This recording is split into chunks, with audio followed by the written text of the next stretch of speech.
Hi,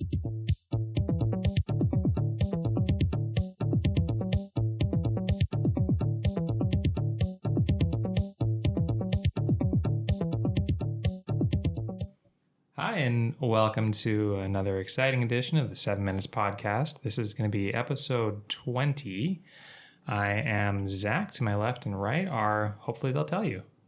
Hello, I'm Angela. My name is Robert. Awesome. Wow, 20, huh? Yeah, that's right. Wow. I'm just a little older than the number of podcasts we've done. Just a little. You? Yeah. About 25, you know.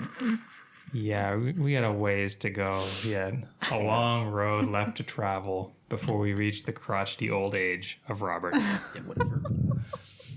My condolences on your continued plunge into senescence. What? Senescence. What is that? Old age. Same root as senile. I see. The linguist. So we're here to talk about, believe it or not, something that has to do with both the 90s and Nintendo here on 7 Minutes, the podcast, which is nominally about video games in general, but continues to veer towards talking about the 90s and or Nintendo. This time, we're talking about Nintendo Power, which was, I think, a central fixture in the childhoods of a lot of Nintendo fans back in the day. Mm-hmm. We'll get into it. But before we get into it, we're going to talk about what we've been playing since the last time we recorded or thereabouts. Angela. I mean, look, I'll just be frank. We're recording back to back, one day after the other. Thanksgiving is this week, and just ensuring that we have enough content moving into the Christmas season. So, as I said yesterday, although to you viewers it will have been, I think, a span of maybe 2 weeks. Probably. a lot of Animal Crossing New Horizons, the Happy Home Paradise DLC. I can see it on the TV just to my left, beckoning, calling me back to it. You have some exciting new Happy Home projects you've been working on, like one for a weird octopus person. Yep, that was Octavian. Zack was amused by how angry he is. I built him I think his prompt was a window to the sea. So I built him a very cute little Beach Boy shack. Beach Boys, kind of 50s. Like it's got a mix of like modern and mid-century modern sensibilities, but all surrounding, kind of like a beachy vibe. I thought it came out really well. But right. And then right now, I am in the middle of, and I mean that literally, the screen is currently on and to my left, but in the middle of making Molly a quote tiny publishing house, because she's this little duckling and she's a big reader, and her dream was to have a little publishing house. So I'm making her this cute little like combo, in-house publishing house along with an actual house. How does she turn pages? With her little wings? Yeah. Easily. Cartoon logic. All good. Yeah, but that is what I have been playing, since yesterday. Right. Yeah, and for me it's just continued to be Assassin's Creed Valhalla. Yeah. Remains good. I've almost got the legendary sword Excalibur. Not much else to say beyond that. It's a long, slow, good game. Well, I'm going to switch things up a little bit and discuss the fact that yesterday in the mail, my Hobonichi Tekko arrived for the year 2022. So I already have the planner, but the cover came in the mail from Australia. It is the Mother 3 cover, which is a bright, brilliant yellow, and it's covered in the little pixel art characters from Mother 3. Why don't you take a breath and explain what Hobonichi Tekko is? I'm so glad you asked. So, for those who don't know, the creator of Earthbound... I'm going to play some Mario Kart while this is happening. Wow. Take me with you. Zach can help me with the pronunciation. Shigesato Itoi? Is that how you say it? I don't know, man. You're the one who fetishizes this guy in all of his work. You're the one who's vaguely able to speak Japanese. Anyway, Itoi. He has his company, which makes these day planners, and they were exclusive to Japan for the start. But for the past 8 years, this is the 8th one that I've gotten now, at least. They've been starting to put them in English. And so it's always a little bit of an adventure to get them. Most shops at least, we're in the Bay Area here in California. Most shops around here don't stock them at all. There's actually a store in Japantown in San Francisco called Maido that does Japanese stationery. And I had asked them, you have all these other Japanese notebooks and planners. Why don't you put the Techo? And the girl was like, if we stocked these, it would be mayhem to sell them. It's just not worth it, basically. So did she mean like they'd get bum rushed by people? Yes. Okay. Like it would just turn into an absolute zoo. Okay. And so, I don't blame her. I refuse to order things off Amazon if I can help it. So I got mine through Jet Pens, the actual, the Techo planner. And it's an A6 size, so it's a pretty small notebook. Every page is grid paper, which I really love. It's also very friendly for people who want to use it for drawing instead of writing. But it's just a beautifully made planner. And then the covers, you slip the planner into the cover. And then in true Japanese fashion, you can then protect the cover with another cover, which is the cover on a cover. So when I got my cover yesterday, I was like, man, I forgot to order the cover on a cover for this one. But I was almost positive I had one extra, and I did. I had given one to a student, but I was like, I think I still have one more beyond it. And I found it last night. And so it's all ready to go for January. Can she use certainly the cover on a cover, like the clear plastic wrap, can be reused from one year to the next, right? Well, see, I want to keep the other covers protected at all times. But the other ones aren't going to be in use, right? Like, theoretically not. Why do you need to protect the cover of like the 2018 Hobonichi Techo? Because it's beautiful and I don't want it to be damaged. But it's just, whatever. Okay. It's wonderful. I bought a new cover almost every year except for one. One year I used the same cover. It kind of split between the year. But otherwise I have 8 years of the Techo, 7 distinct covers. And then at some point in the near future, I'm going to order the Animal Crossing cover, which they came out with. This is the first year that I know of that for the video game stuff, it wasn't Mother 2 or Earthbound as we know it here. There was the Mother 3 cover and then an Animal Crossing cover. And I want to get the Animal Crossing cover before it disappears off the face of the earth. Now, I know these are from Japan. Mm-hmm. So presumably they're a little more expensive. Like the Hobonichi Techo and the covers are probably a little more expensive than if you just got like a day planner from a stationery store here, right? Well, you can find a dirt cheap day planner anywhere. Some of the better day planners, though, that are sold here and made here in America or whatever, some of those can actually be a little bit on the pricey side. I got mine, I think it was $30 for the Techo. For the planner itself? Yeah, just for the planner. What about for the cover, like this Animal Crossing cover? How much is that going to cost? I'm going to have to search, but... Or the most recent cover you have bought? Well, the Mother 3 one I bought, and including the shipping from Australia, was about $50, something like that. Are you kidding me? No. Holy crap. That's the splurge for the year. I get the nice new cover. Oh my God. Anyway. So, but you can find them a little cheaper. You can also find them more expensive. I'm trying to think of what the most I've ever spent on one of the covers was. Is it not $50? No. You can go higher. Like, you can find them for like $100 depending on the cover. And then the older ones become more expensive. Oh my God. It is a lovely little collection, thank you. And you get to be extra cool every time you pull it out and decide to write down, oh, tomorrow I go to the dentist. Oh man, it's great. So anyway. Yeah. Holy crap. Okay, so if you want to buy a day planner for about $80 total, assuming you can reuse an existing cover on a cover, consider the Hobonichi Techo. If that doesn't describe you... They're glorious. They're beautifully made. They're full of like little inspirational quotes. There's like stuff about Japan on the back, and little note pages. And oh man, it's wonderful. I love it. The plan is to be a little old man and have like 50 of these accumulated. Today's episode, we are talking about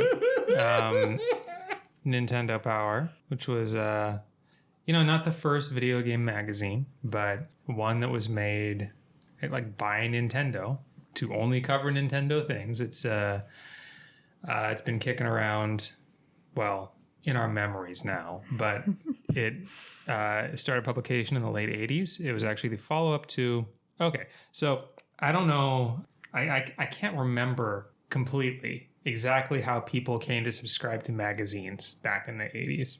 I know you could go to a newsstand and find a magazine there, and there would be like a little slip in the magazine that you could mail in, right? You could mail in payment to an address, right? But Nintendo Power wasn't sold on newsstands. How Nintendo Power got its start was when Nintendo sold NES games in the US, there would be like a little slip in the case to join the Nintendo fan club. And the early members of the Nintendo fan club could get this small kind of zine type magazine called Nintendo Fan Club Magazine, which is largely forgotten. It only ran for about, I think, like 7 or 8 issues. It is immortalized in the game Mike Tyson's Punch-Out! When I think one of the characters, it might be Mike Tyson. Anyhow, there's like quotes from the boxes between rounds. Actually, it might be from your coach. Whatever. They say, join the Nintendo Fan Club today. But after a few issues, they instead mailed out this full-size magazine, Nintendo Power, to the existing Nintendo Fan Club magazine recipients. And it was a subscription magazine after that. At least I can't really remember back in the day seeing that in like newsstands, but I could be wrong. Do you? Either of you have a different recollection? Eventually, you could buy it on newsstands. I remember being, I think I was in elementary school, and seeing it in the newsstand in Safeway. Yep. Yeah, you could go into a Safeway or wherever and grab them. Cool. Did you ever have any of the... Nintendo Fan Club? Yeah. I didn't. My friend Jeremy got a Nintendo before I did, and he had, I want to say, like 3 or 4 of the Fan Club magazine issues. They're very small in comparison to Nintendo Power. Like they were definitely, it was kind of like an experiment that they eventually ramped up to a much more ambitious full magazine. But I jumped on a Nintendo Power around issue 5 or 6, something like that. Okay. Let me go through the stack. So for readers who... Yeah, what he means is that he has an actual stack of... Yeah, that's what I was about to say. Yeah. It's like, hey, let's record a podcast about Nintendo Power, and Robert decided to show up with a stack of visual aids. Well, the idea was I thought people would potentially go through them before discussing, but everyone was feeling a bit lazy, I guess, so... I have my memories. They're strong. Anyway, our first issue of Nintendo Power is volume 73, and it has Weapon Lord on the front. Oh, and it looks like in this issue the Nintendo Ultra 64 is unveiled, the NU64. When is that from? This is from... Like 95 or something like that? Let me crack it open. No, it's okay. We can just guess. I'm opening it. Thank you. I think we probably shouldn't get derailed by opening up actual issues of Nintendo Power. Thank you. I'm just saying the publishing date, if that's okay with you, senor. It is not. Too late. Ooh, Earthbound's in here. It's 1995. All right. So yeah, that was our first issue, and we have pretty much every single issue from that month forward. There's small gaps. Our aunt is the one who subscribed us to this, and it would come to our grandma's house. Robert, do you happen to remember, did she get the slip in a game, or? I have no idea. I don't know if I asked for it or not. I feel like Linda just started subscribing us to it. I'd be curious to ask her how she became aware of Nintendo Power. Nintendo Power went through phases, because there's like the very early days, which Zack was part of. Then there's this, this almost 100-issue mark in the 70s where we come in, and this is like the late Super Nintendo, start of the N64 era. But then eventually, it's like partway through the GameCube era, Future starts publishing it. And like it's still Nintendo's magazine, but it went through like this kind of editorial shift and change at that point. And it was still good, and Nintendo Power was good from start to finish, but I would say all the way up until right before Future took over is like when Nintendo Power was at its best. I feel like it was at its best until around like issue 30 or so. The earlier, I know I described Nintendo Fan Club magazine as kind of having a zine-like quality, but there is more like the earlier Nintendo Power stuff. Like while Howard Phillips was still there and they were still doing like the Howard and Nestor comics, it had more of like a ramshackle improvised people doing this for fun kind of feel to it, like Less weird corporate. Yeah, like weird clay sculpture art in the magazines and a lot of oddball drawings and different art styles. More zany energy. There was some like real wild like contests or giveaways in the early days of Nintendo Power too. Ones I remember are Dragon Warrior, like the first Dragon Quest game, was just straight up given away to every subscriber of Nintendo Power, including my family. Oh wow. Which is crazy, right? Really cool. They just shipped Dragon Warrior to everybody. And I remember when Final Fantasy came out, they promoted it in the magazine they published an entire free strategy guide for the original Final Fantasy. This is right because when Nintendo Power started, it was every other month, and it became monthly. But in the interim, there was a period of I guess 7 or 8 months where there was a regular issue of Nintendo Power every 2 months, and then some kind of special strategy guide or dedicated feature magazine on the off month. So there was like a Mario 3 one and a Ninja Gaiden 2 one, and one specifically for multiplayer games, and then the Final Fantasy guide. But in addition to publishing that whole free strategy guide for Final Fantasy, they also had a contest where the winners would be like you and your 3 friends would be the Light Warriors, and you'd go to like Hawaii or something, and it would be like a real life LARPing Final Fantasy adventure for 4 kids, which They is still kind of crazy. did that later into the series, though. Because Okay. even when we were reading it, they were still doing those kind of trips. And one of the giveaways that stands out in my mind was you could get go-karts. Now, I don't remember if they actually had any kind of Mario branding or Nintendo branding, but like the carts kind of looked like the pipe frame carts from Mario Kart 64 and Super Mario Kart. Mm-hmm. And man, those looked super cool. I think you can win 1 or 2. And then there were trips. If I'm remembering correctly, I think one of the contests involved The Mask, like the movie The Mask with Jim Carrey, and like you could go on set either for that or the sequel, quote unquote, which I don't think ended up happening until years later. But there was all sorts of crazy things Nintendo Power would give away. You know, the strategy element of the magazine eventually kind of dwindled. But in the early years especially, it was neat how Nintendo was kind of obsessed with like wanting to make sure everybody knew how to play. And like the magazines themselves would have like maps and strategies. And then there's the dedicated player's guides. But I think what ended up happening is that as time went by, Nintendo started to realize, hey, we can make more money just selling the strategy guide as its own thing, not focus as much on like full details in the book, the magazine itself. And that's what ended up kind of happening. Do you know that's actually like the strategy guide aspect of Nintendo Power and Nintendo Fan Club is I think why those magazines existed. Yeah. Because they were predated by the game counselor hotlines, and it's just much more efficient to send out the advice in print than to have some 30-year-old quote game counselor in Redmond answering the phone. Man, the game counselor thing was a big deal. Like, we never called it, but Yeah, like we you could didn't call either. and get help, and then Nintendo Power would every month publish, I guess, questions that would pop up a bunch like on the hotline about particular games. So it's like, you know, everybody's calling and asking this, and so then they would put it into the magazine. And I you're would talking be- about Counselor's Corner. Yep. I would be very fine with my career having been a game counselor. Seriously. Yeah. You know, man, bring look, it back. That wasn't like a lifelong vocation. I would for have these made it a lifelong Okay. vocation. I mean, you could write like strategy guides or whatever. This is really what you want to do for a living. Yeah. I think I've told this story before, but it's extremely relevant. Like I mentioned, my friend Jeremy got me into Nintendo and Nintendo Power. At some point, we had rented Iron Sword, which is the sequel to Wizards and Warriors. I don't know if either of those games are known to either of you. It's I think an early Rare game. I've heard of it. You're a dude with a sword. His name is Kuros. And he's out to defeat the wizard Malkill, whatever. We rented the second one and got stuck on like stage 4 and could not figure out how to proceed.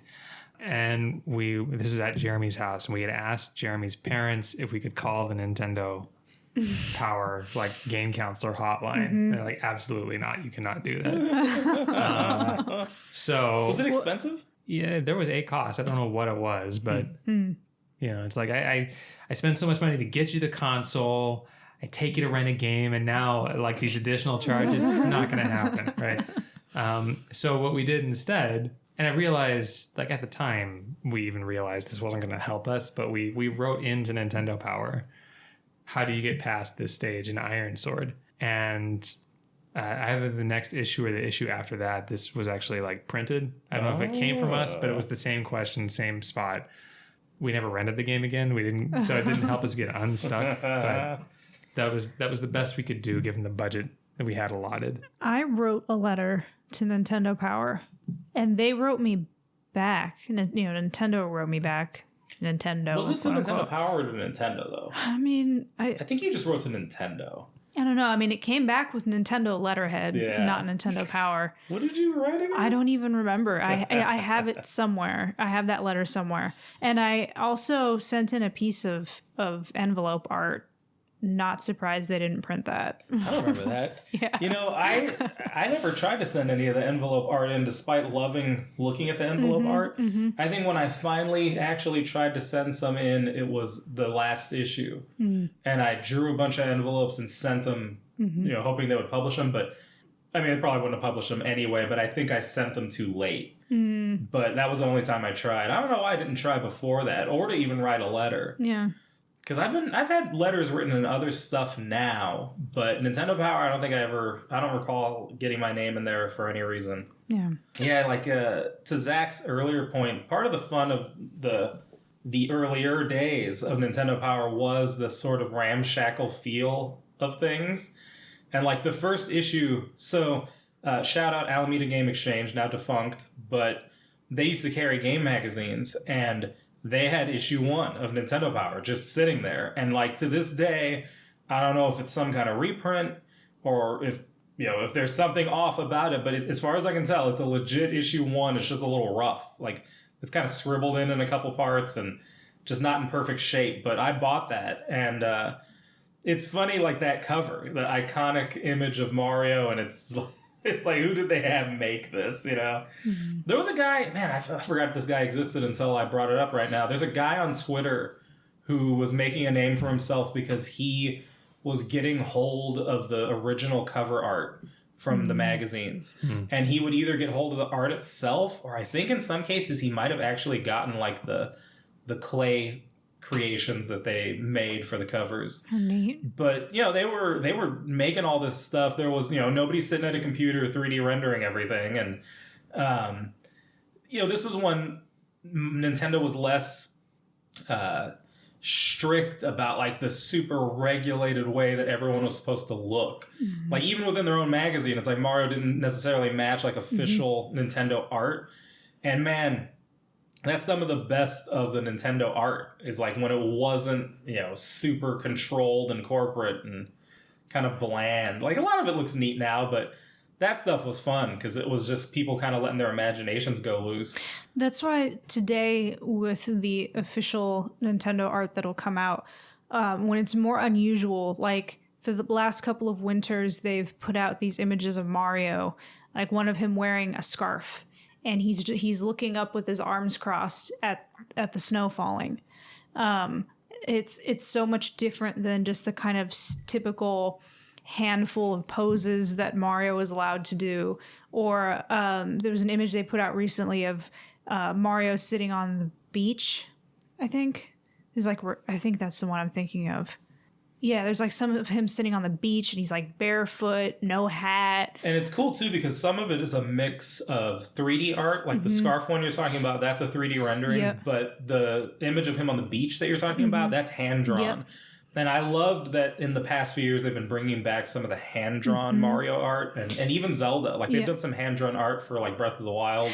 Or this was a number of years ago now, but during festival season in Japan in the summer, they put out, oh man, this is actually a long time ago. this may have been even before like Majora's Mask came out on the 3DS or something. It's actually still the background on my phone. I keep bringing it from phone to phone, but it's this image of Link, of Twilight Princess Link, and he's wearing a yukata, and he has like a festival mask that he's pushed onto the side of his head, but it's Majora's Mask, and I think he even has a hand fan.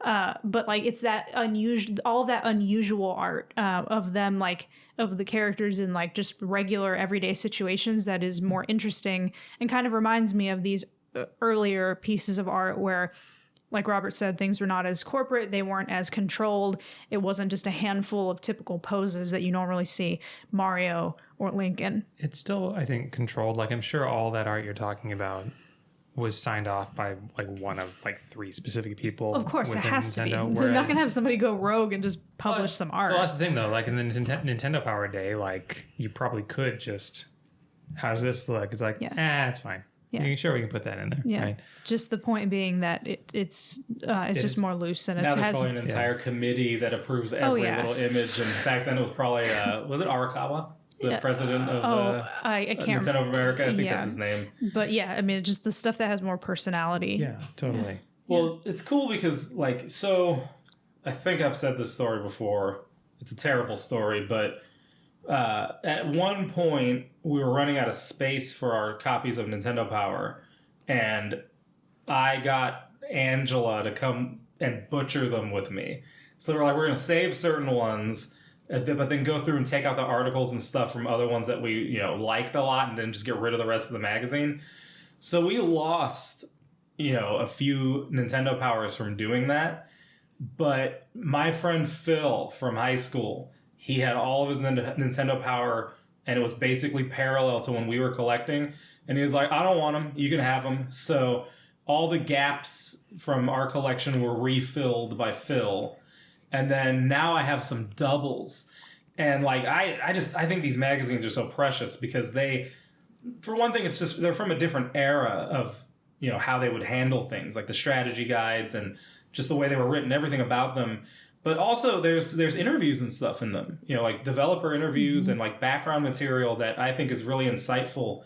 And what I've done is my office at the college that I teach at, I have set up a bookshelf or two, and I was like, you know what? I'm going to take all the doubles that I have of the Nintendo Power. So I took all the Phil ones that are extra, and I've put them on one of the shelves. And I'm like, I want to build up a library of these so that at some point my students can reference them if they want. Looking at the pile here on the table, the spines of some of them are facing toward me, and that actually reminded me how they eventually started putting art on the spines. And with every month, you were building out a new piece of art that would appear on the spines when they were all put together on a bookshelf.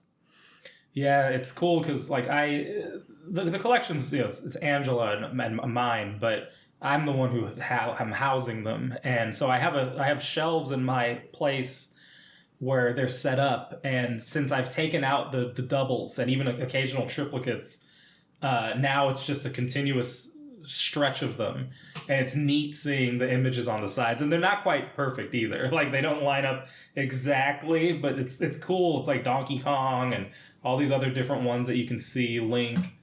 For a minute, Nintendo Power got cheap, and they weren't doing the squared bound edge for the magazine. They were stapling them. And those ones are a pain in the ass to take care of because they are desperate to shred apart. Mm-hmm. But they did like maybe a year like that where it was the staples and they went back to having the bound edge. But there are a couple milestones in Nintendo Power that stand out. Like the 100th issue, that felt like such a big deal. I remember when that came in the mail. I read that over and over and over. Like that, we have a couple that one's not worn. One of them that's worn badly is by Angela. It was the Ocarina of Time issue. I brought that with me. It's in the stack, but that thing's falling apart because she read it so much. Yeah, I mean, that reminds me of, I've talked about this before, but the Ocarina of Time Player's Guide, the official Nintendo one, I unintentionally kind of destroyed that. I mean, it still has the cover, every single page, but I have hyperhidrosis, and so my hands sweat too much, and they've always been like that since I was a little kid. And not only did I carry that strategy guide everywhere, was just constantly reading it, but because my hands were always sweaty, it took its toll on the cover in particular, which is kind of not shredded, but falling apart. It's like worn. Very, very worn. And then the pages themselves. I was definitely a little rough. Like, I wasn't trying to be, but just, you're like flipping between using the controller and using the magazine, or just when you're a kid, you're not thinking rolling all about it. over and not really thinking about it. Taking out the posters and some of them. I forgot about the posters. Yeah, that was the other thing with Nintendo Power. I was They were thinking almost about the all, posters. like ugly art, like back in the day, Yeah. which is like part of the charm of it, right? But that's just like some weird airbrush art for this Mega Man 3 poster. I remember. Oh, good. Sorry. Yeah, but we did end up getting around the time the 50th issue of Nintendo Power came out. They offered like you could order a set of like 1 through 50. Oh, neat. So we did that. We have like a good condition set of like issue 1 through 50. I don't know if we still have the old like original run, more like beat up issues. One of the things I always loved about Nintendo Power was the magazine, like the catalog, excuse me. And we got supplies. Yeah, power supplies. We got a few things from power supplies, and I was talking to Robert about this before we started recording. But the thing that I remember very distinctly, and I'm not really sure why, especially because I'm not a numbers person, we have the roll-up calculators, which felt very technologically forward at the time in the 90s. Sorry, maybe this was after my time, or maybe I just don't remember. What was Power Supplies? Power Supplies was is this little mini catalog that would come with, I don't remember if it was every issue, but pretty regularly at least. And you could order a bunch of official Nintendo merchandise. And it was like plushies, sweatshirts, in this case, these roll-up calculators that we got. Those were really neat because they were, relatively small, but you would just roll it up into like a little tube, and then you would flatten it out, and it would work as a calculator. Yeah, I've used one of those before. Probably not a Nintendo Power provided one, but they're cool. But they're just not as nice in a tactile way as a standard calculator. Yeah, I kind of remember having to push down a little hard on each button, but It eventually kind of wore out. I still have it, and like the paper, it's like a paper overlay that has like the numbers and stuff. It would kind of pop out. Yeah. And it's not in the greatest shape anymore, but we still have it. We don't have a lot of stuff from the Power Supplies catalogs. I think that might have been the Super Power Supplies catalog, but whatever. We have the plushies, Robert was reminding me earlier. Yeah. One of them, I believe, makes noise. If you click it, it's Mario from Mario 64 with the wings on his head. I don't even know how you would change the battery. You'd probably have to gut him. I remember seeing a sweatshirt in the pages.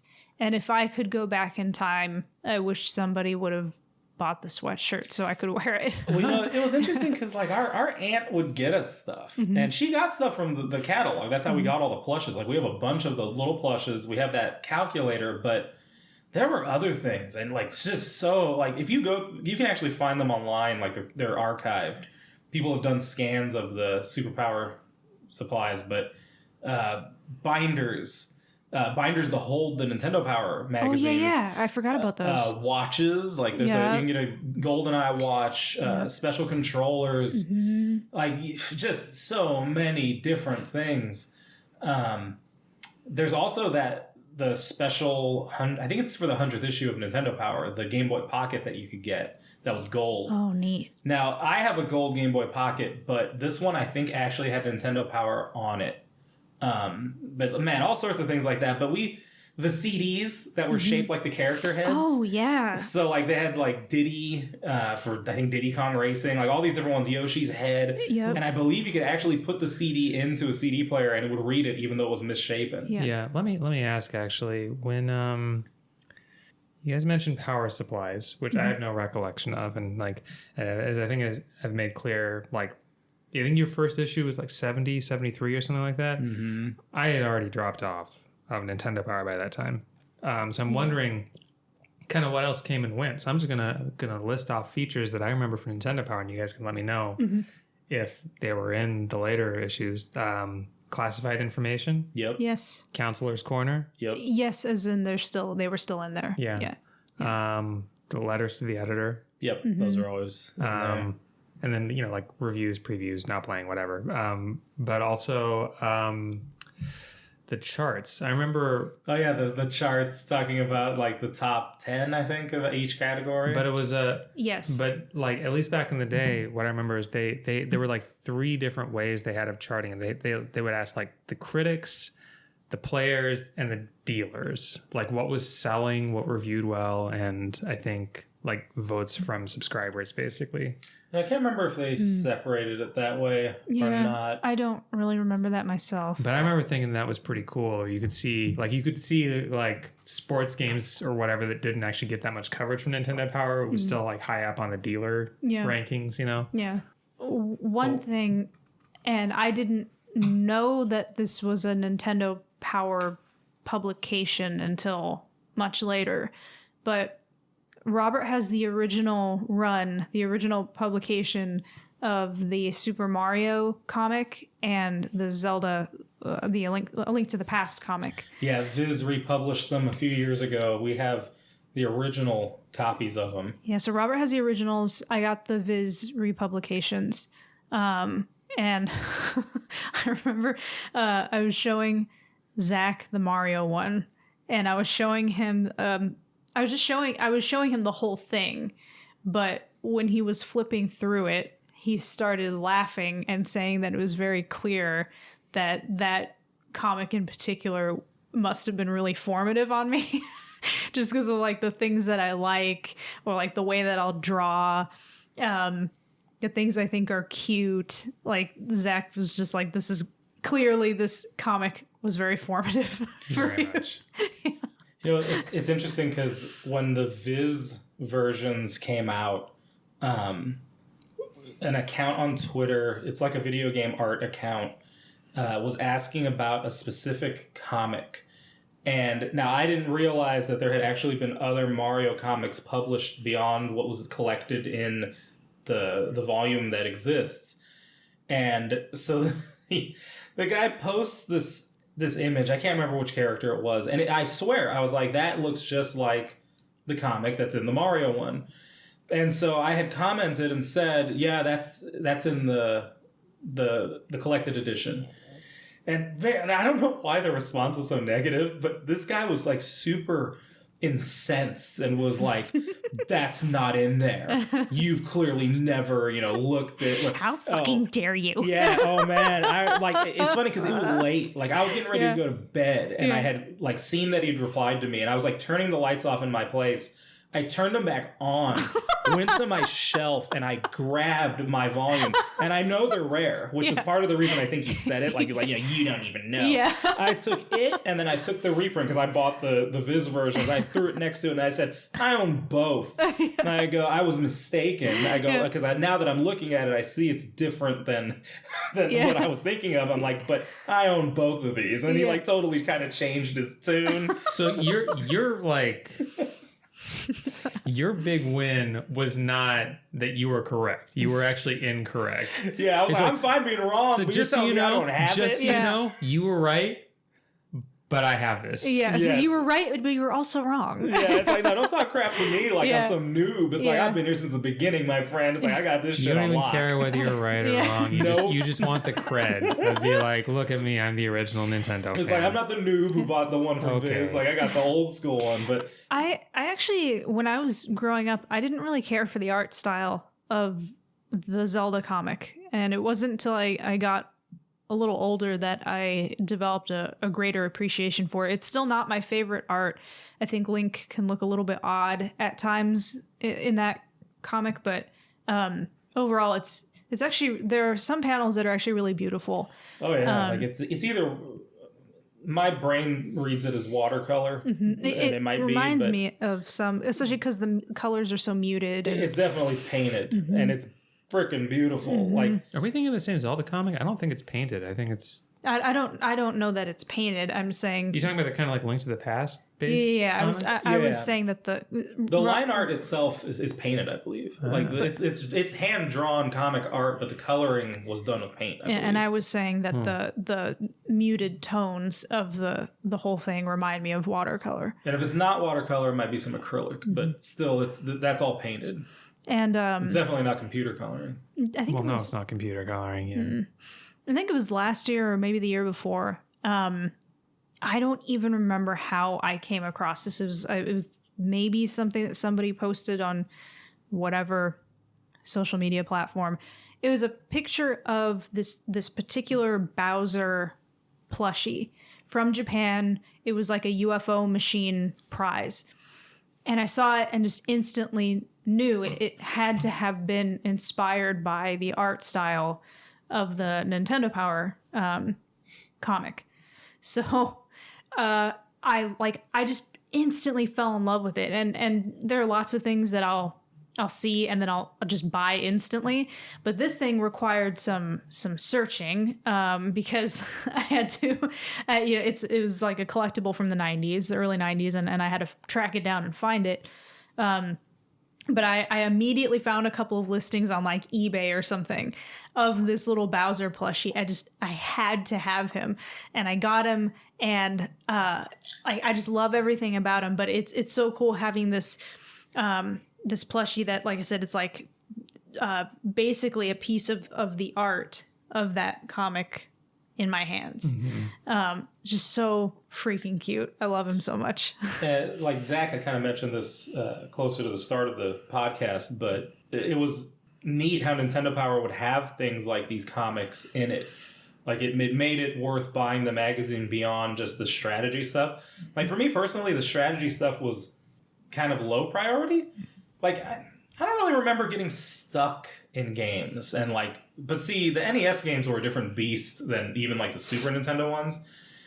But like for me, it was everything else that was in the magazine I loved, and the comics especially were super cool. Particularly because now we had the Mario cartoon, and then there was even the Zelda cartoon, which we shall not speak of. But as a kid, Zelda kind of meant nothing to me. And in fact, the comic that we got would have been one of the earliest exposures of Zelda that I cared about. Because like you would have the Zelda cartoon, but then there was the Mario cartoon. The Mario cartoon is what I love to watch. But as a kid, and I was actually telling this to my students the other day too, I've always pushed back on that narrative that video games make kids uncreative, it stilts their brains or whatever. This would always games always got my imagination going into overdrive. And so I wanted toys to play with. I wanted shows to watch and books and comics to read. And so those two comics were incredibly formative because it was some of the only media with the characters that wasn't like the games. And the cartoons, were also similar, where it was hey, it's the characters, but they're doing the stuff I imagine them kind of doing. And it was always so fun to go beyond the world of the video games and play that way. Being in the backyard of our grandma's house, we'd be pretending to be going on Mario adventures and stuff in the pool. And then drawing. I used to love drawing all the characters. For some reason, I had a stretch of time where I would draw our Aunt Linda on a Mario Kart cart, interacting with the Mario characters and throwing shells at them and stuff. I don't know how many of those I drew. Yeah. Peculiar. Well, Nintendo Power was obviously the most prominent gaming magazine of our childhoods, but there were others that we later dabbled in. I, in particular, started buying Tips and Tricks, not for the tips or tricks. I bought Tips and Tricks for the puzzle, the block puzzles. Every pixel month. Art, basically. Yeah, and you had to fill in it how do I explain it? There was a grid, and you would have instructions on like it was a numbered axes. Think like Picross. Yeah, and so it would tell you like A5, color this block in, and then you would do that until you formed a full picture. And I would get it. I remember actively thinking every month, I hope it's Link this time. and I don't know if I ever got Link. There may have been one. It may have been like maybe an Oracle of Ages or Seasons Link, maybe, or it might have been something else. I think there was a Link. There was Link like one time. But I remember like Pikachu being one of the pictures. But yeah, Tips and Tricks. I just remember buying it every single month so I could do those puzzles. It's funny because that era, it's everything's still print. Like there's all sorts of magazines, and the video game industry had so many fun different magazines. Tips and Tricks is one. I always thought Electronic Gaming Monthly felt like the grown-up magazine, like compared to Nintendo Power, because they would cuss and they would have the kind of more adult ads and games in there. Yeah, the child's idea of what grown-up means. Yeah, that's right. Like I always used to think, I hope none of my neither of my parents flips it open because they might take it away because EGM was the edgier one, but. All those magazines at the time were fun, and there's some that were only around for a little while. I didn't bring them with me, but I have a bunch of like magazines that only lasted for a bit and then faded away. But that era was like, it was just so neat going through the magazines, and something about having that actual object in your hands versus just like, a lifeless IGN webpage or something like the memories that you get from it. And like we have a stack on the table in front of us right now of these different magazines, and like flipping through them, like each one kind of takes you to a different period in your life. Like the later EGM stuff makes me think of being like high school into college. And I actually don't think any of those magazines other than the early Nintendo Powers were that interesting. I remember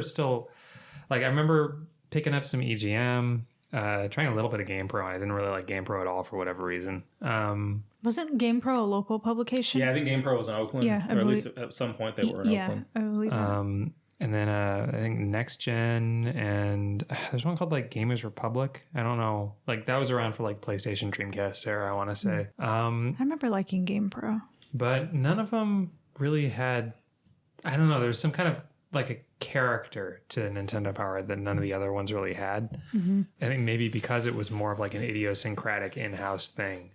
I remember liking those various magazines well enough, but I eventually dropped off of buying these magazines altogether. But for towards the end, the reason I was buying them is because like the PlayStation Magazine or whatever would come with a demo disc, and that demo disc was awesome because you could play like the first level of various games or whatever. Yes, those demo discs, man, people used to have those all the time. I think our cousin Dominic had a few of them. That actually reminds me. We got the Smash Bros.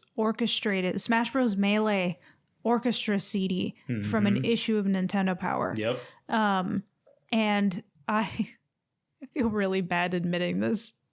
I guess I will. I had a coworker who I had told him that we had that CD. And he kept bugging me and saying, "Oh, can I borrow it?" So that way, he could like rip the music.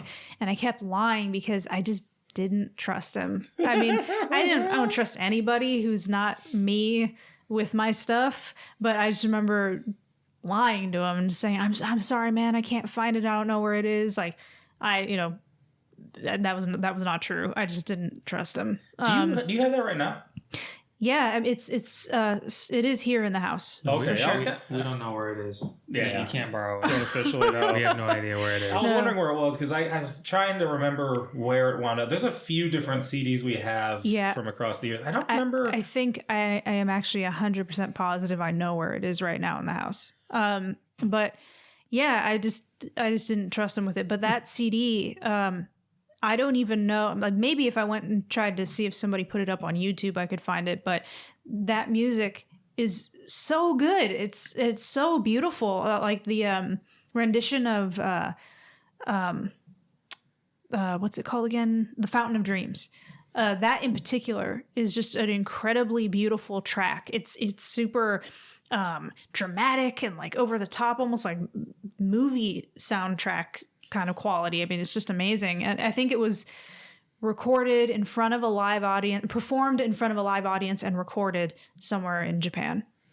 Yeah, Nintendo continues to be weird with the soundtrack stuff. We were in Japantown a couple weeks ago, and I saw the CD set for Animal Crossing soundtrack, Breath of the Wild, and I'm like, why don't you just sell this shit here? It's like, why am I looking at it in an import shop? Like, people would buy it. Like, I don't want some shitty Spotify list. Like, let me buy this. And they're very expensive. Yeah, I was looking at one, and luckily I didn't buy it because Zack wouldn't have wanted it anyway, apparently. But they had the entire soundtrack of Final Fantasy XIV. Not Nintendo, but $75. And like, I get it, it's an import. There's also a lot of music on there, but I'm not really looking to pay $75 for some CDs. But going back to the magazines, you read Next Generation?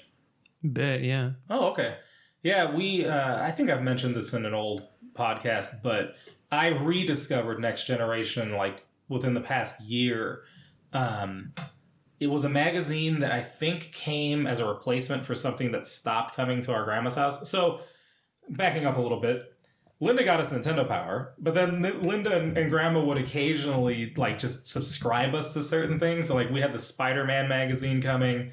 I will never forget my grandma being heartbroken because she subscribed me to Turtle magazine and she thought it was Ninja Turtles. And then it came and it was just this cute little turtle. And she was like, oh, I'm sorry, mijo. I thought it was Ninja Turtles. I don't know what this is. But I liked it. I was really small. But... I remember reading Turtle and liking it too. So Grandma, it was there was a silver lining in that. So it was one of the magazines that went defunct. It was replaced with Next Generation. And I think there was just like maybe 1, maybe 2 volumes at the house. And I was flipping through it recently and I was like, hey, I didn't know that this magazine is like an industry magazine from back in the day.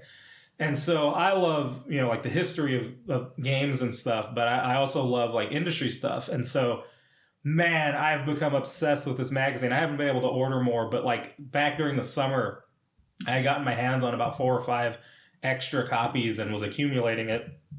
That magazine was cool because it was just about everything that was going on in the industry at that moment.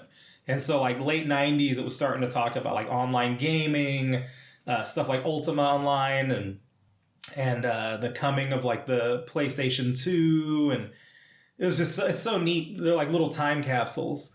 I keep recommending them to my students. I'm just like, they have scans of these online. Like if you don't want to order the magazine, just go look at them because then you can see what things were like, 20 and 30 years ago versus now. Don't make the Next Generation like accomplices in your ongoing quest to never let go of your childhood. I want the Next Generation to read about Next Generation. Thank you. Well, it's funny because now you have it where it's mostly legacy niche stuff, but like Nintendo Power was replaced with Nintendo Force, aka NF magazine. And NF's been pretty good. They're already I think they've hit 50 issues and they're going pretty strong. To me, the best video game writing, though, like in print, is coming from Europe. Because Edge is really good. Edge is basically taking the place of Next Generation. It's more industry focused. By Europe, you mean the UK? Yeah. And then you've also got Retro Gamer, which is my passion. I love that magazine. Retro Gamer is devoted to everything retro. And like they're even like covering stuff that's like PS2 era and forward, but they cover everything old and they get hold of developers, they do interviews, they massively research everything that they write about.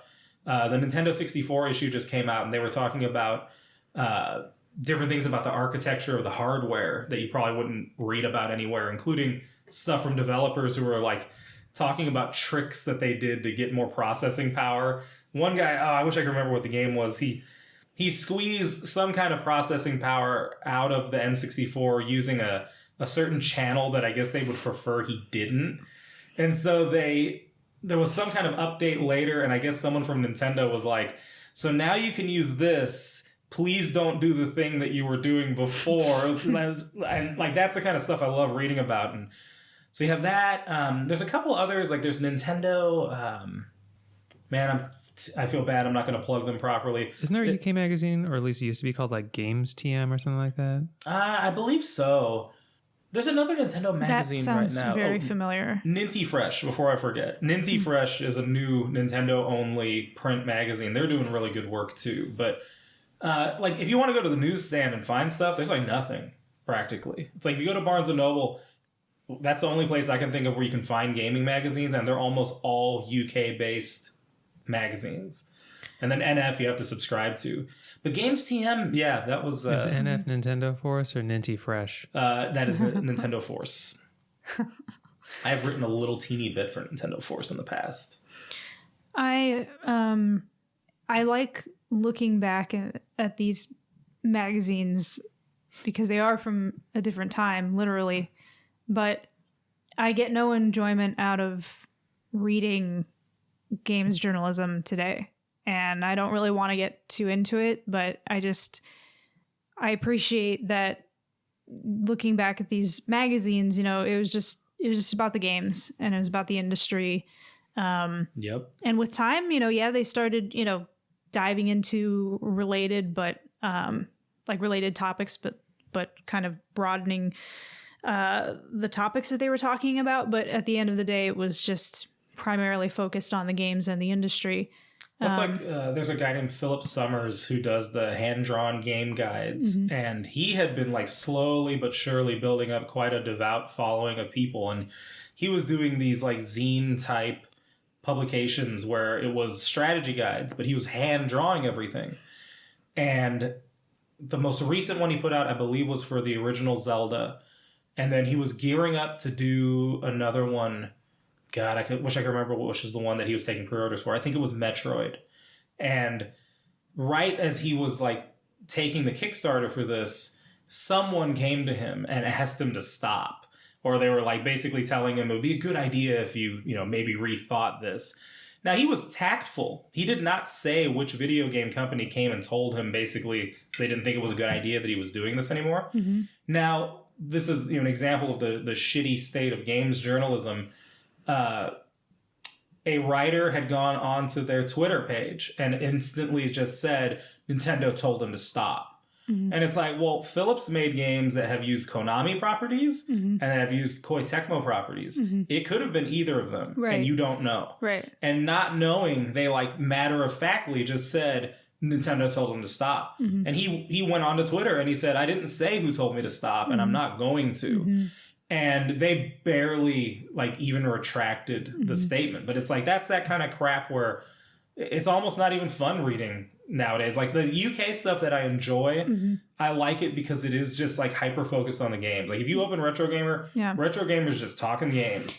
Edge can get a little political sometimes, but Edge is still pretty good. But yeah, it's not fun for me. Yeah, it's nauseating. A long time ago, I was going on IGN. I followed IGN.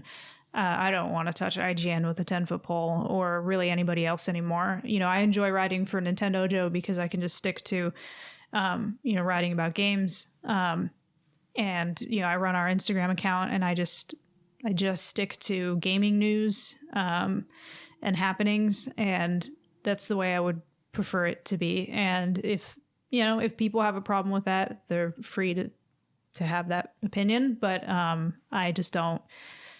I have no interest anymore in the vast bulk of what's coming out of games journalism. And you're talking about online stuff in particular. Yeah, I mean, and that actually too it sucks. Ties into like clickbait and social media and all that stuff is connected. Ad Part revenue, of the reason, like revenue, just generally speaking. Yeah, like I'm sure the print media stuff is less like that, just because you just have a different client base, right? If you're IGN, your client base is advertisers who are paying per click. And if you are Edge or Retro Gamer, your client base is the people who actually buy your magazine to read it. So like the incentives are completely different. Well, even that in itself is really disappointing when you think about it, that the incentive is just revenue, for clicks, clicks for revenue rather, as opposed to just writing for the sake of writing about the subject, writing about the industry. And now it's just about,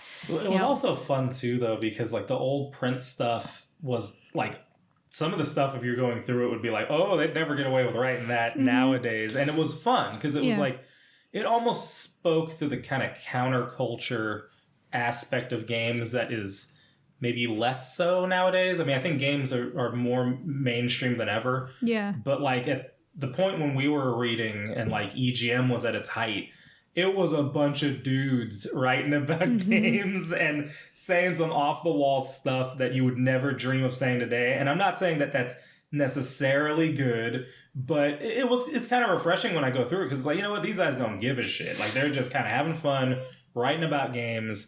And then you have Nintendo Power, which was on a different spectrum. Like, Nintendo Power was more wholesome. Like, I remember being a little put off when in the later issues they'd cuss every once in a while. Like, they'd say something was badass. And I'm like, you know, this is Nintendo Power. You keep it PG. But it was just so fun going through Nintendo Power. Like, it was just so much about, here's all these games that you love. We're going to hype them up because we're Nintendo's, you know, we're like, it's like the home broadcast station for a sports team. It's like they're never going to talk crap about Nintendo. And Nintendo Power was always very pumped up and, you know, energetic about the new Nintendo whatever. I would rather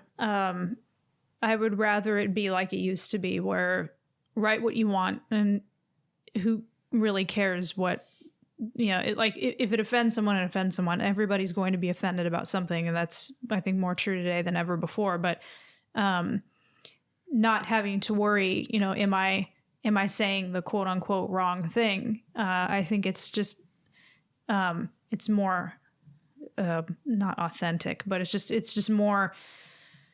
It's just a better situation when people can just write freely and write what they want.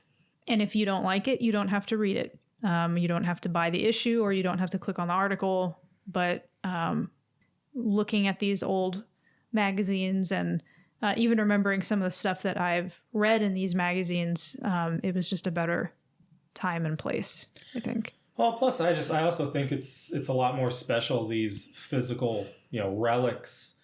Like, part of me is like kind of, you know, forward thinking about there's stuff that doesn't need to be in print. You know, it's like technical manuals and stuff, like throw it on an e-reader, why waste paper on it? But like the tangible nature of these old magazines, I can remember being on certain websites at certain points in my life and thinking, yeah, I remember when it used to look this way, and you would click on it and there were different things that they would do.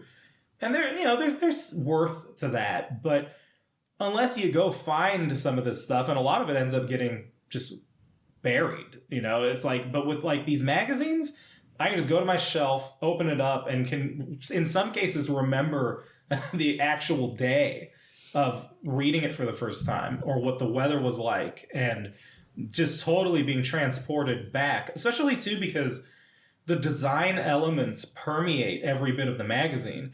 And like, you can feel when it's an old early 90s copy of Nintendo Power versus it's a later 90s one, just based on the layout, on the type of art, on the type of computer art. I mean, like the styling of the logo. Yeah. I mean, the rare renderings for like the Donkey Kong characters is really rooted in that 90s technology. And you can't really recreate that. I mean, not unless you go through a lot of effort. Even some of the magazines now that are trying to sort of evoke the old school Nintendo Power feel, it's not the same thing. Like, I like NF Magazine, but it is not Nintendo Power. I think Ninty Fresh is fun, but it's not Nintendo Power. That one, I think, is trying less to be Nintendo Power, but still. But I think there's a lot of worth in Robert, these physical magazines. Yeah. Can I ask you, given the stuff that, because obviously you read a lot more current game magazines than either of us do, you waste a ton of money on these. To Angela's point, like, are there magazines that you'd recommend to her, someone who like looks at IGN or Kotaku or whatever and gets turned off of like games journalism, I guess, in general? I think NF can rub me the wrong way every once in a while. Some of it will be things too, like they have a section where I think it's somebody's nephew or something, where he'll play something classic and give you his modern take on it. And I'm just like, oh, this is awful. But that's just me being maybe grumpy. But Edge also can start to get like a little nauseatingly political sometimes. But those are two examples of magazines that sometimes go off the rails, in my opinion.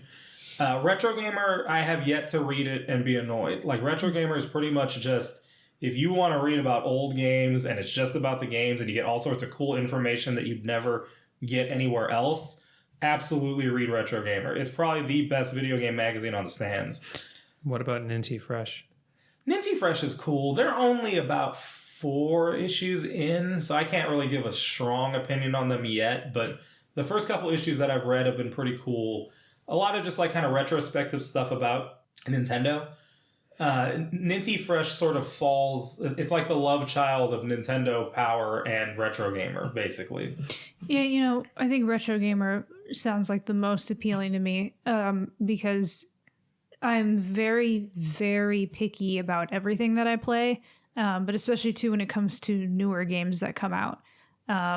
Obviously, even just in the last year or two, I've picked up a lot of new games that have come out, but by and large, when I'm playing games, I continue to return to really old libraries from the Super Nintendo through the GameCube and the Wii, like that whole entire library of stuff. So Retro Gamer sounds like it would be most appealing to me just because my tastes tend to be older. Yeah, Retro Gamer is cool because it'll highlight games that I didn't know existed. Like, Zack will frequently bring up games where I'm just like, what game is that? And I'll write it down and check it out later. Yeah. And Retro Gamer does that. That's what Nintendo Power did a lot. Nintendo Power would... And the thing is, Nintendo Power... I'm going to make an analogy here that people might not get, but there's a Chinese restaurant near our house. People might not get. It's a buffet. They're probably terrible in most people's opinions, but I like the food and it's comforting. Nintendo Power would recommend stuff that in some cases I'm like, okay, I don't think any other publication would care to give this 10 seconds of coverage, but they'll point it out because they thought it was quirky or fun. Now, in some cases, they were games that were like, legitimately, this is a really good under-the-radar game. And sometimes they were Daydreaming Davy. Or in my case, Garfield's Nightmare. Angie bought me that for Christmas one year, and I asked for it because I'd read about it in Nintendo Power. It was a DS game, it was a platformer, and they were like, this is actually a really fun Garfield platforming game. Oh, and I'm Zach's sitting here face palming so hard. That's one of the things I miss the most about Nintendo Power is like the random crap, Yeah. It's like the low quality buffet item that they would occasionally point out. Look, I get it. Sometimes that mascot stuff turns out to be good. Sometimes that cool your Spot. Tiny Toons game is made by Treasure, right? Mm-hmm. Sometimes a Spyro the Dragon game on GBA is actually good for some inexplicable reason. Cool Spot. Shout out to Nintendo Life. They recommended a game called Tori the other day. Tori 2 just came out, and it's $1. And so I'm looking and they're describing it, and then I'm looking at the art, and it's old school, low poly N64 era graphics. And I'm like, oh, this is so freaking cool. It's just a little mascot platformer. It's super straightforward. It's like, I don't know, 10 levels per game, $1 each. So $2, you get these 2 awesome platformers. I never would have given it 2 seconds worth of thought if they hadn't highlighted it. But that is something that I guess games journalism can do, and I think it's something that Nintendo Power was good at, is surfacing games you wouldn't have known about otherwise. Well, it's interesting because we're talking about the impact on our childhoods.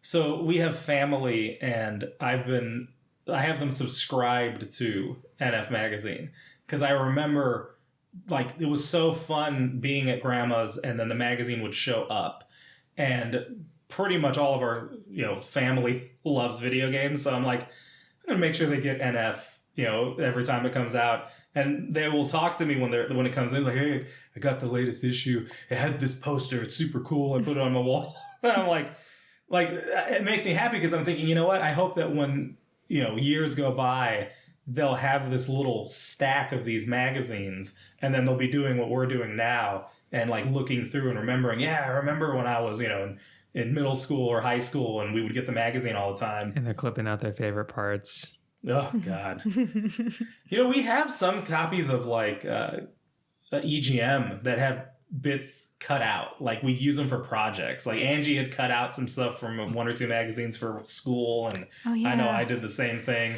And it's a little annoying because I'm like, oh, I wonder what this said. I can't read it anymore. But you know, back in the day when EGM's 100th issue came out, their number one game of all time. Does anyone know? Can you tell us when it came out?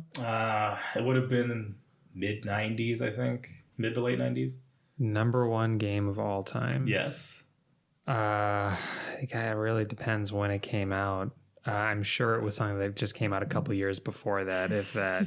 It's probably some new flash in the pan thing. Okay, what do you think, Andrew? The greatest game of all time in the mid to late 90s. Yep. I believe the PlayStation was already out, and the N64 might have already been out when they put this list together. Duke Nukem. No, I'm trying to avoid the obvious answers. Like, I don't think it was, the original Mario. I don't even think it was probably Mario World. Maybe Mario 3? I know that's an obvious answer, but... The number one game, according to EGM, in issue number 100, was Tetris.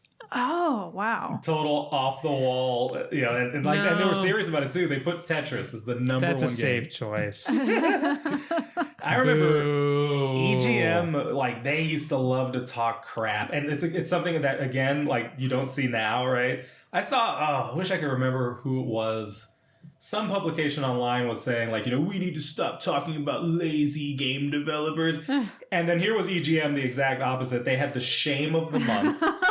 And it was a little poo swirl silhouette that they would put. And it was like, this game is garbage. And then they had no sacred cows. Like they did not care about like holding up certain games. Yeah. So like they had done a list of like overrated games, and they had like Banjo-Kazooie, which Zack would agree with. They had a bunch of games that are like they're now considered like great games, but they were like, oh yeah, these games are not that good. Oh, it was like it annoyed me when I read it, but in retrospect, it makes me laugh because I'm like, we need more of this. It's good not to be rude exactly, but good to have strong opinions and be willing to share them. Yep, full-throated, unashamedly. I wonder, for all the complaining I've done about modern games journalism, I wonder if I should just, instead of complaining, merely complaining, actually write what I would want to read. Like start my own little zine. Can't. I mean, you are a staff writer for Nintendo, Joe. Yeah, can't commit to a full magazine. I can barely commit to a blog post a month on my style blog, but yeah. I think at the very least you can seek out print games journalism, which is less likely to enrage you. Yeah. Yeah. Yes, seek out print. I recommend everyone seek out print over anything else. I prefer tangible media anyway. I get every quarter, it's a quarterly journal. Zack despises it. But I get Magnolia Journal with Joanna Gaines. He's over here just feigning outrage. And I just, even though not every single article or whatever interests me in every journal, I just like having something to physically pick up and read, and then always have to look back on, because there are recipes or there is something that you want to reference again. And that's exactly what we're talking about here. Robert looking back at old Next Generation or old Nintendo Power, old tips and tricks, and referencing old material. That's why I like tangible stuff, especially too because with online media, maybe an article gets taken down permanently and you don't even know. You try to follow a URL in a year and you get a 404 error. Yeah, websites go under. Or somebody, they make stealth edits to an article and it's not exactly what you read the first time. That's why I prefer there's physical. A permanence to the magazines. Taking that part of it out, because there's also the tracking element of it, where it's like, hey, if I go onto IGN, there's 1,000 different things following every click that I make and all that kind of crap. But if you take that out of the equation, we're positioned at that perfect middle point of hardcore physical everything into the digital era. And so I have memories of both. Like, I have really strong memories of those colorful iMacs when I was in like middle school and interacting with them, and then starting to use the internet in high school and being on like library computers. So like there are digital things that I have memories of, but I just feel like they're not as distinct and they're not as powerful as the stuff that is physical. And like these Nintendo Power copies, when I'm flipping through them, like the actual feeling of the paper in my hands is a trigger of old memories, and the smell of it. And then, like we mentioned earlier, the visual design work of it all. And like, you just kind of wonder what people are missing out on when everything is not physical. It's just this, and basically endlessly marching forward, you're abandoning the old technology. Like, people go through phones. My girlfriend's unusual, I think, in that she keeps all of her old phones, and she like, I do too. well, yeah, but she like uses them for stuff. Like, she'll go through games and pictures. So like, in that sense, I think there's some connection. But like, for somebody who is just eternally in transit, or it's like, okay, time for the new phone, the old one's gone, all those apps and pictures and everything like doesn't all carry over, just forward. And it kind of makes you wonder what the past will be like for them when all of their past is just kind of memories. It's almost like an old school return. I don't think it's physical versus digital. I think it's just there is a more ephemeral style to things today. Like Facebook or whatever, any given website is like changing bit by bit all the time, right? So it's less specific. It's more like a mall where like one storefront at a time changes out, like now this used to be a sunglasses cart and now it's whatever, right? Just like piecemeal things are changing all the time. Because I do still have like strong memories of web pages that don't exist anymore, like Zofar.net, which was like a big emulation website, or the Ogre Battle webpage for vampires. It's funny. It's almost like even those earlier days of the internet were more interesting than current internet. They were more interesting. People talk about MySpace a lot, and like the nostalgia for how that page used to be. I guess there's some social platform that just launched that is like mimicking the look of MySpace from back in the day, and it's appealing to people. Ooh, I got in trouble for making a MySpace. I wasn't supposed to make a MySpace, and I did at a friend's house, and I got in big trouble for that when I got home. But yeah, that feeling of a MySpace page, there's nothing like it. Even thinking back to like, how many years ago is that now? Like 12 years ago, like Facebook of like 12 or 13 years ago, completely different look and experience. I remember when I was in middle school, and like fanfiction.net was every day, checking these authors that I would follow for their Zelda fanfics.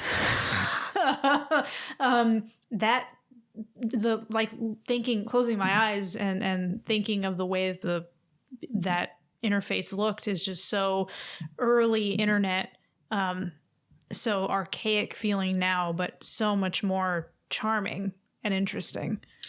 To which I say, I think the most charming and interesting are these old magazines, and Nintendo Power in particular. I think that it was definitely special. It lasted, well, EGM had comebacks, but for the most part, Nintendo Power went uninterrupted longer than just about anything else. And, in the years since, everything's pretty much gone. It's like you're down to, again, these homage magazines, these niche magazines. But I don't know what else you can expect, because, like, people aren't as drawn to print as they used to. And print isn't... Like part of the value proposition of Nintendo Power EGM was giving you access to information that you would not have without that magazine. And now, by the time Game Informer comes out, everything in Game Informer is old news, right? Is Game Informer still a thing? Yes. Yeah, it is a little behind when you get each issue each month. That's why, like, I think part of what allows Retro Gamer to survive is that for one thing, it's giving you history that's not a wiki. And it's like, I know people love going to stuff like Wikipedia, but Wikipedia is not formal. It's just fan made, and there's definitely information to pull from it. But if you're like really curious about the past and want to know things and you want something that's reliable, stuff like Retro Gamer is invaluable. And so there's that value to it. Yeah, and it's not even just that, because like in case of Wikipedia, it's not even like that the contributors aren't trustworthy. It's that Wikipedia has like standards for notability and stuff. So like a lot of stuff that would be interesting that you can put in a magazine like Retro Gamer will get taken out of an article if somebody puts it into Wikipedia. Well, Wikipedia is, you do have to be careful with it though. Like I've come across entries that had factually inaccurate information, or information that is taken out frankly for political reasons or otherwise, and there was something that was there a year ago and now it's gone because of some event that happened. No, I know what you're saying, but like there is a thing where like over time certain kinds of Wikipedia articles have gotten less in depth, not for political reasons, but just like organizational political reasons, where it's like, well, this is what the scope of this page should be, and then it just goes nowhere. Yeah, it's like it's cool with retro because it's like you just grab that thing and it's all this historical information, but then those interviews that they do, like when they're getting hold of these people who, it's like, oh, I was the sound designer on some random ass Sunsoft game 30 years ago. Like they find these guys and women and talk to them, and like that is what makes that magazine able to just continue surviving, because you're not going to get that information anywhere else. And but also this, even the old stuff, like I have all these copies of Nintendo Power still. I still get next gen when I can, because all that information that was written is just so interesting. It's like I learned an entire chain of ownership for, oh god, I'm gonna forget what it is. It was like an internet game company that EA just bought, but like it had ties back to like some ancient online game playing website. Like I'm forgetting what it's called. Newgrounds? No. Congregate? Not Congregate. But like, back in the day you would have to go and like the way you would access the internet was different. So for like the people who aren't ancient in the room listening to the podcast, like the days of like AOL, like the way you would use AOL to get online, and like in some cases I think you'd be paying per minute, right? Like for access to the internet. So like if you wanted to play online gaming, there were these different websites that hosted it. And so it's like at Super Nintendo, you could play online. It was called X-Band. And like there's like a chain of ownership that takes you from like X-Band all the way up to this company that just got bought by EA. I'll try to remember it for the next podcast, I guess. But I was really fascinated by it because I was like, oh, wow, this thing's actually pretty damn old. And the only reason I even knew is because I had just read the article in Next Generation. Like making those connections is fun for me, at least. Very cool. Any I think we've probably said our piece on Nintendo Power. Is there anything else anyone wants to cover? No. I think we've just about covered it. Oh, I got it. I wrote about this when I read it. So, X-Band was picked up by Catapult, which in turn ran M-Player, which was eventually acquired by GameSpy. And GameSpy was picked up by Glue Mobile. And Glue Mobile is what EA had just bought back in... This is a while back, right? I wrote this in May, right before my birthday. So that whole chain right there, I was like, oh, that's so random and kind of cool. Yeah. I don't know why I think it's cool, but yeah.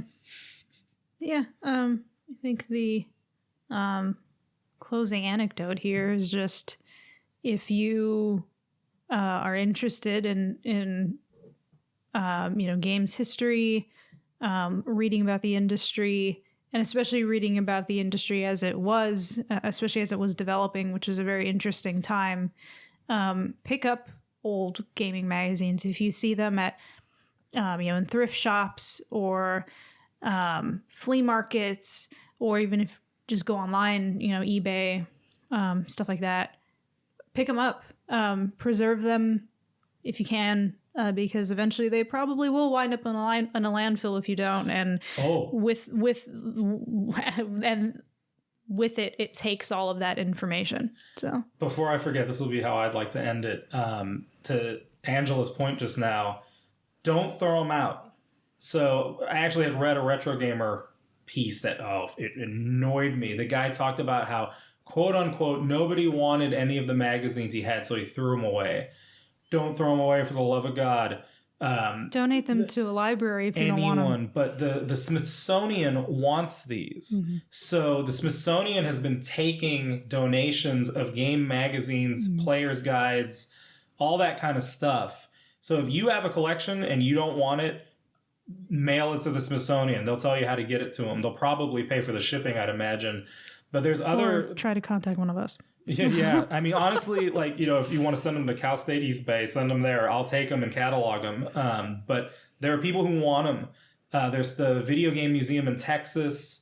There's the National Video Game History. This all sounds like such a hassle. I'm just going to recycle them, guys. Ignore this man. Here. But yeah, seriously, donate them where you can because they are irreplaceable. Once they're gone, they're gone.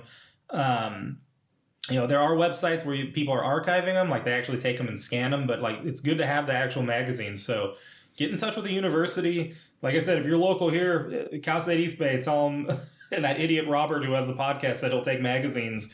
They'll get them to me. Yeah, I think it's gotten to the point where people are recognizing the importance of video games on pop culture, on really society at large. You know, I don't want to act like video games are the most important thing in the world, but they are definitely more important than I think most people give them credit for.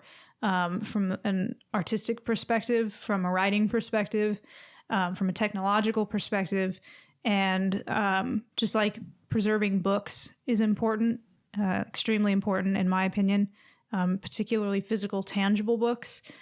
Likewise, I think it's really important that we preserve this old written history, really, of an industry as it was growing, as it was changing.